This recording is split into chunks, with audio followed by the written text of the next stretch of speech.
Oh, the Washington Post has stepped right in the middle of it. Squish. Oh, no, what did I step in? Oh, that's a big pile of poo, my friend. That's what you stepped in. They were putting out this flyer for what they are calling a Washington Post salon, please, where they are inviting people from the White House, congressmen, their own editors, publishers, and reporters, and here's the troubling part, healthcare lobbyists. And then they were going to the healthcare industry and saying, now you could sponsor this event for $25,000 to $250,000, where you could meet all the people who are making the right decisions here. We're not saying anything. Actually, they were saying something. Here's what the flyer said, and this is disastrous. Underwriting opportunity. An evening with the right people can alter the debate. Okay, this is not very subtle. Underwrite and participate in this intimate and exclusive Washington Post salon, an off-the-record dinner and discussion at the home of the CEO and publisher, Catherine Weymouth. Bring your organization's CEO or executive director literally to the table. Interact with key Obama administration and congressional leaders. Then they discussed the conversation that they would have. They said, spirited, yes. Confrontational, no. Do you know what that means? That means, hey, nobody's going to bother you here. It's going to be off the record. Nobody's asking you questions. You come in there and you get to influence our reporting for the cheap price of $25,000 to $250,000. By the way, can I take the $25,000 option other than $250,000? That's a pretty broad range. And they said, no, we were thinking of multiple sponsors, so that it might not be that bad. We wouldn't be that influenced by them. Yeah, if you got a couple of healthcare lobbyists to sponsor you, I could see how that wouldn't influence you at all. Right. And then they continue. The relaxed setting in the home of Catherine Weymouth assures it.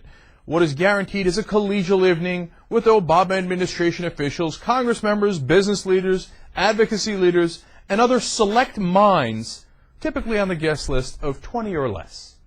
Meaning it'll be nice and exclusive, and you get to put them in a headlock and be like, come on, you don't want the public. Oh, shit, no, healthcare reform sucks, doesn't it? Here's some more money. Oh, yeah, well, I like the money. Oh, boy, this is some bad news. All right, let me give you some more here. Underwriters appreciatively acknowledged in the printed invitations and at the dinners, so you get to have your name in the invitation. Annual series sponsorship of 11 salons offered at $250,000. Hosts and discussion leaders, healthcare reporting, and editorial staff members of the Washington Post. Oh, wow, that hurt. An exclusive opportunity to participate in the healthcare reform debate among the select few who will actually get it done at Washington Post Salon, July 21st, 2009, 6:30 p.m. You pay the right amount of money, and, we'll give you a wink and a nod. That is disastrous for their ethics. Now, keep in mind, last week, these were the guys who were getting on Nico Pitney and the Huffington Post about, I don't know about your journalistic ethics. You went and the president said he would take a question from you because you were communicating from people inside or on. He didn't ask you what the question was going to be, but you knew he was going to take a question from you. We got you blogger, right?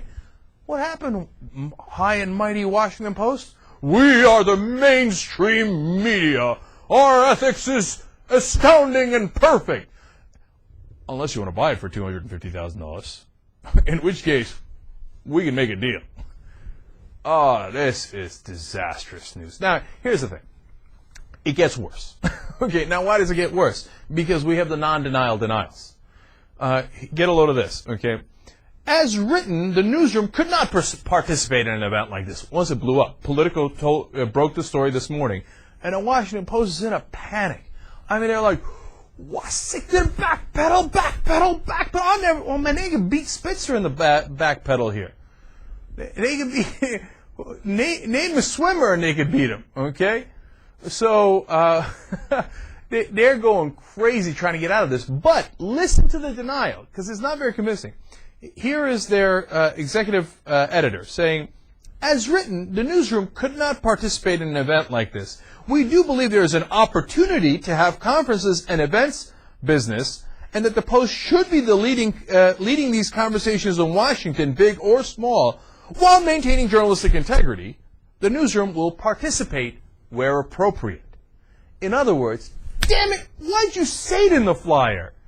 If we just winked and nodded without you actually spelling it out, we could have conducted business as usual. This is what we always do. We let them feel that they're going to influence our reporting, and for the right amount of money, who knows, maybe they do influence our reporting. But if you spell it out, we're going to get in trouble. It continues to be pretty bad. And here comes the executive editor again.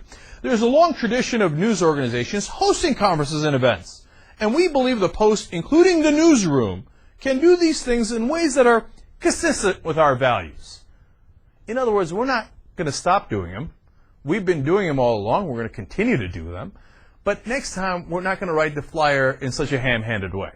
And we're going to pretend that we still have our ethics as we get these lobbyists to give us money to get access to our reporters, to our newsroom, to our editors, to our publishers, let alone the other newsmakers in the room. So that's it. I don't want to hear another word, certainly from the Washington Post, about how they have their journalistic ethics and they have their integrity and they would never be sullied like those people in the new media.